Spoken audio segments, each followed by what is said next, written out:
हूं कि 1942 में जब भारत छोड़ो आंदोलन था तब आपके राजनीतिक पूर्वज कहां थे? कि आपने जब वंदे मातरम का जो मूल उद्देश्य था कि अंग्रेजों भारत छोड़ो, तो उस भारत छोड़ो के आंदोलन में आप लोग कहां थे? सत्ता के लालच में आपने कभी बंगाल को समझा ही नहीं, बंगाल की भक्ति को। सर मैं उनके साथ तर्क वितर्क नहीं करने आया। पॉइंट ऑफ ऑर्डर, मैं उनके साथ तर्क वितर्क नहीं करने आया। सर मैं तर्क वितर्क नहीं किया और मैं यील्ड करना नहीं चाहता। पॉइंट ऑफ ऑर्डर मैं यील्ड करना भी ये नहीं चाहता। स्पीकर का डायरेक्शन 114 और 115 ये इतिहास को गलत करे। जब भारत अलग हो गया सर, भारत का विभाजन हो गया, मुस्लिम लीग ने जब पाकिस्तान बना दिया 15 अगस्त 1947 को, जब भारत और पाकिस्तान का बंटवारा हो गया, तो मुस्लिम लीग किस कॉन्स्टिट्यूएंट असेंबली में था जिस 24 जनवरी 1950 की वो ये डिबेट है सर। अगर आप मुझे बोलने देंगे तो मैं इनसे कहूंगा कि जैसे हमने आदरणीय मोदी जी को सुना, आप भी सुनने का धैर्य रखें। दोस्तों, जब भारत गुलाम था तो उस वक्त एक गीत के 2 शब्दों ने अंग्रेजों की चूल्हे हिलाकर रख दी थी, देश को एकता के सूत्र में बांध दिया था। आज उसी गीत के जरिए देश को 2 धर्मों के बीच बांटने का प्रयास हो रहा है। देश की अनेकता में एकता को तोड़ने का प्रयास हो रहा है। जिस गीत से अंग्रेजों का पूरा कुनबा सहमा रहता था, आज देश में एक धर्म को उस गीत के जरिए सरकार डराने का प्रयास कर रही है, उसे फील करा रही है। तुम तो भारतीय हो ही नहीं। वंदे मातरम गीत जोड़ने के लिए है, भारत की एकता को तोड़ने के लिए नहीं। लेकिन लगता है मोदी जी से बंगाल जीतने का एक राजनीतिक हथियार बनाना चाहते हैं। शुरुआत पीएम मोदी ने की, लेकिन उनकी स्पीच का पोस्टमार्टम कांग्रेस सांसद गौरव गोगोई ने इस तरह से किया। Want Swaraj for all sons of Mother India. What we want is that Hindus and Muslims both should come together to bring about Swaraj in unison. फिर अभी आप बात आते हैं जो मूल बात आदरणीय प्रधानमंत्री मोदी जी ने कही। आज उनके पूरे भाषण को मैंने बहुत गौर रूप से सुना और उनके पूरे 1 घंटे के भाषण का 2 उद्देश्य था। पहला उद्देश्य यह था कि उनके बातों को सुनकर ऐसे लग रहा था कि आपके राजनीतिक पूर्वज खुद ब्रिटिश के खिलाफ लड़ रहे थे। ऐसे लग रहा था कि आपके राजनीतिक पूर्वज ने ब्रिटिश के खिलाफ विभिन्न आंदोलनों में भाग लिया। तो ये जो इतिहास को दोबारा लिखने की, रिवाइज करने की जो मंशा आज प्रधानमंत्री मोदी जी की भाषण में मुझे सुनाई दी। सर मैं आपके साथ तो मैं तर्क वितर्क करने आया नहीं हूं। और दूसरा जो उद्देश्य था कि एक राजनीतिक रंग इस पूरे वंदे मातरम के चर्चा को देने का था। उन्होंने उजागर किया कांग्रेस वर्किंग कमेटी का और पंडित नेहरू जी का। और ये एक आदत है सर, ये मेरे पास एक टेबल है कि जब प्रधानमंत्री मोदी जी किसी भी विषय पे बोलते हैं तो पंडित नेहरू जी का नाम कितने बार लेते हैं और कांग्रेस पार्टी का नाम कितने बार लेते हैं। मैं बस एक ही उदाहरण देना चाहता हूं कि इससे पहले ऑपरेशन सिंदूर का डिबेट में हमने आदरणीय प्रधानमंत्री मोदी जी को सुना। क्या आप जानना चाहेंगे कि पंडित नेहरू का नाम कितने बार उन्होंने लिया? 14 बार। ऑपरेशन सिंदूर पे 14 बार उन्होंने पंडित नेहरू का नाम लिया। और कांग्रेस पार्टी का कितने बार? 50 बार। वैसे ही जब संविधान का 75th एनिवर्सरी मनाया जा रहा था तब 10 बार पंडित नेहरू जी का नाम लिया और 26 बार कांग्रेस पार्टी का। उस प्रकार से जब 2022 में जब राष्ट्रपति अभिभाषण पे प्रधानमंत्री मोदी जी अपना बात रख रहे थे तो 15 बार पंडित नेहरू का नाम लिया। 2020 में सर मैं आपके साथ तर्क वितर्क नहीं करने आया सर। लोकसभा की चेयर पर बैठे स्पीकर की भूमिका निभा रहे सांसद जगदम्बा पाल और सांसद निशिकांत दुबे ने उन्हें उलझनों में डालने का प्रयास किया। लेकिन दोस्तों, यहाँ गौरव गोगोई ने उन्हें जिस तरह से टैकल किया उससे उनकी बोलती बंद हो गई। नमस्कार दोस्तों, मैं हूं परवीन सानी। दोस्तों, राष्ट्रीय गीत वंदे मातरम के 150 वर्ष पूर्ण होने के मौके पर लोकसभा में विशेष चर्चा का आयोजन किया गया। इस चर्चा में हिस्सा लेते हुए प्रधानमंत्री नरेंद्र मोदी ने कांग्रेस और देश के पहले प्रधानमंत्री जवाहरलाल नेहरू पर मुस्लिम लीग और उनके नेता मोहम्मद अली जिन्ना के आगे घुटने टेकने के आरोप लगाए और कहा कि कांग्रेस ने देश के साथ विश्वासघात किया है। कांग्रेस की तरफ से चर्चा में भाग लेते हुए सदन में पार्टी के उपनेता गौरव गोगोई ने पीएम मोदी पर पलटवार करते हुए कहा कि प्रधानमंत्री ने वंदे मातरम पर चर्चा को राजनीतिक रंग देने की कोशिश की है। 1937 की आप बात करते हैं और 1937 में आपको आपत्ति है, तो मैं पूछना चाहता हूं कि 1942 में जब भारत छोड़ो आंदोलन था तब आपके राजनीतिक पूर्वज कहां थे? अगर आपको लगता है कि वंदे मातरम के साथ कांग्रेस पार्टी ने उसको दुर्बल करने की एक साजिश की, तो मैं पूछना चाहता हूं कि आपने जब वंदे मातरम का जो मूल उद्देश्य था कि अंग्रेजों भारत छोड़ो, तो उस भारत छोड़ो के आंदोलन में आप लोग कहां थे? क्या इतिहास गवाह नहीं कि आपके राजनीतिक पूर्वज में उनका नाम नहीं लेना चाहता, कि उन्होंने खुद कहा था कि इस आंदोलन में भाग नहीं लेने का, खुद बोलते थे दूसरे, खुद उन्होंने कहा कि इस आंदोलन में भाग नहीं लेना। और बंगाल में आपके जो राजनीतिक आपके गुरु हैं, मैं उनका नाम भी लेना नहीं चाहूंगा, पर उन्होंने भी खुद कहा था कि भारत छोड़ो आंदोलन में भाग नहीं लेना चाहिए। तो आप वंदे मातरम की बात करते हैं, स्वतंत्रता सेनानियों की बात करते हैं, प्रोपेगेंडा करने की कोशिश करते हैं। जो कांग्रेस वर्किंग कमेटी पंडित नेहरू ने जी के सबके साथ जो विचार विमर्श किया, उसमें सब शामिल थे। उसमें शामिल थे रविंद्रनाथ टैगोर जी, जिन्होंने स्वयं कहा कि जो पहले दो स्टैंजाज हैं वो इतने मधुर हैं, उसमें इतनी ताकत है, जो पूरा सारांश है वंदे मातरम का वो पहले दो स्टैंजाज में है। और पंडित नेहरू जी ने भी उस वर्किंग कमेटी में कहा, उस रेजोल्यूशन में पंडित नेहरू जी को मैं कोट करना चाहूंगा, the words Vande Mataram became a slogan of power which inspired our people and a greeting which ever reminds us of our struggle for national freedom। ये है पंडित नेहरू जी और कांग्रेस पार्टी की मूल भाव वंदे मातरम के पक्ष में। आज इतिहास, वास्तविक में अगर मैं बोलूं कि आपके पार्टी ने कभी बंगाल को समझने की कोशिश ही नहीं की। सत्ता के लालच में आपने कभी बंगाल को समझा ही नहीं।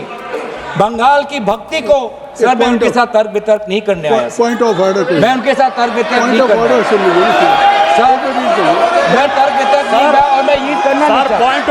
पॉइंट ऑफ ऑर्डर मैं यील्ड करना भी ये नहीं चाहता। स्पीकर का डायरेक्शन 114 और 115 ये इतिहास को गलत कर है। जब भारत अलग हो गया सर, भारत का विभाजन हो गया, मुस्लिम लीग ने जब पाकिस्तान बना दिया 15 अगस्त 1947 को, जब भारत और पाकिस्तान का बंटवारा हो गया, तो मुस्लिम लीग किस कॉन्स्टिट्यूएंट असेंबली में था जिस 24 जनवरी 1950 की वो ये डिबेट है सर।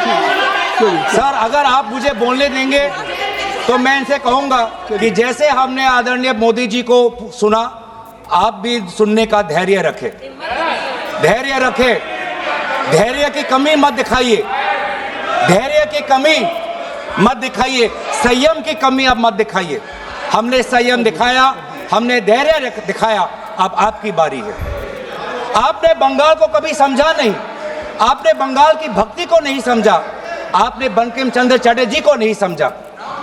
बंकिम चंद्र चटर्जी की जो विचार थे, ये पूरा जो विज्ञान को लेके जो उनके विचार थे, एक फ्री इंडिया को लेके जो उनकी विचार थी, आपने नहीं समझा।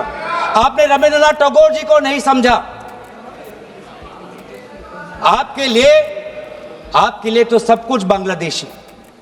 रविंद्रनाथ टैगोर जी ने 1905 में अमार सोनार बांग्ला लिखा।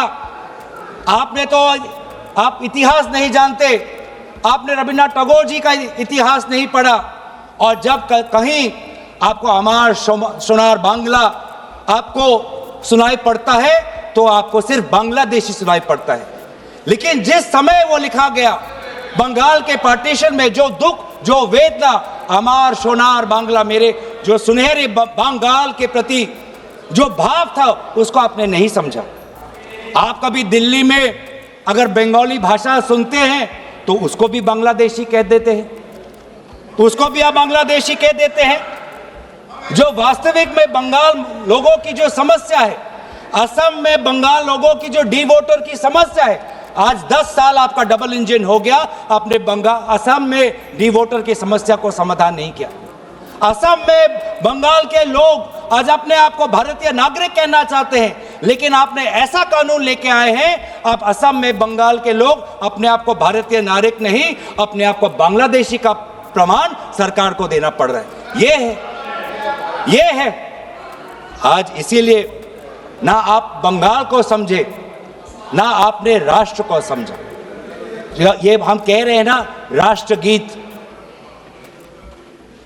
इसमें जो राष्ट्र है, आपने कभी राष्ट्र को समझने की कोशिश नहीं, क्योंकि ये राष्ट्र जो है एक संघीय ढांचे पर निर्भर है और इसमें कई प्रकार के राष्ट्रभक्ति हैं।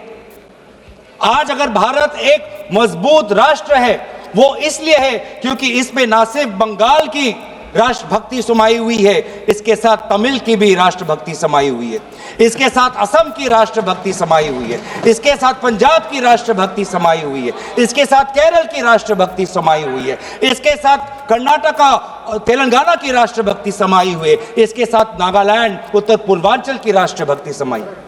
लेकिन आपने कभी समझा ही नहीं। हमारे सारे प्रदेशों की राष्ट्रीय भक्ति समाई हुई है, तब जाके भारत को हम एक मजबूत राष्ट्र बना सकते हैं।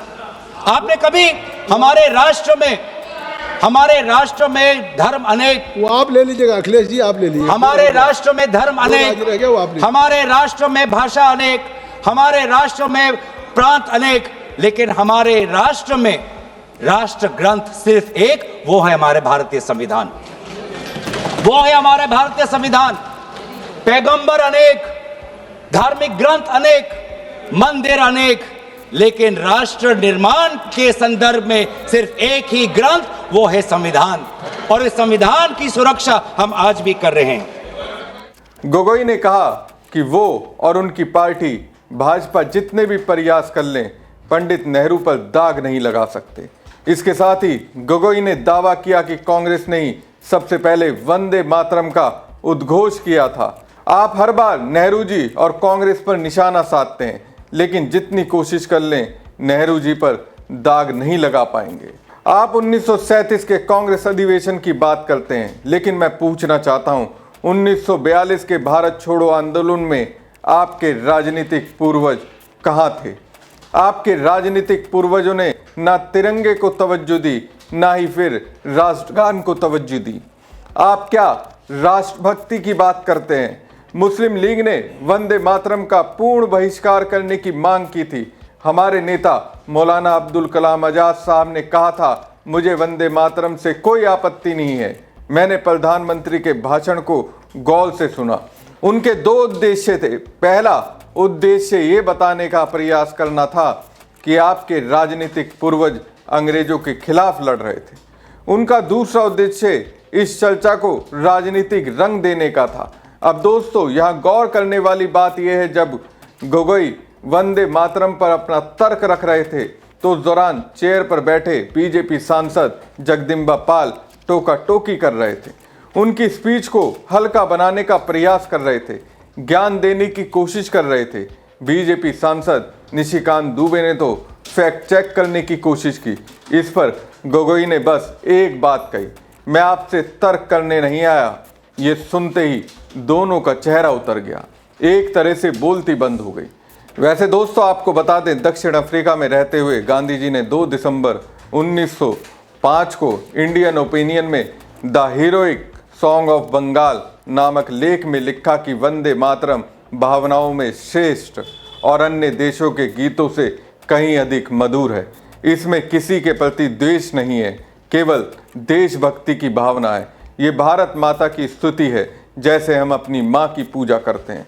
27 अप्रैल 1915 को मद्रास में YMCA में भाषण देते हुए उन्होंने कहा था कि वंदे मातरम सुनकर लोग खड़े हो जाते हैं क्योंकि ये गीत साहस और देशभक्ति जगाता है। गांधी जी ने कहा था, अगर हमारे शासक गलत कर रहे हैं और हमें बोलना देश हित में जरूरी लगता है तो कहो, भले ही उसे राजद्रोह समझा जाए, परंतु परिणाम भुगतने को तैयार रहो।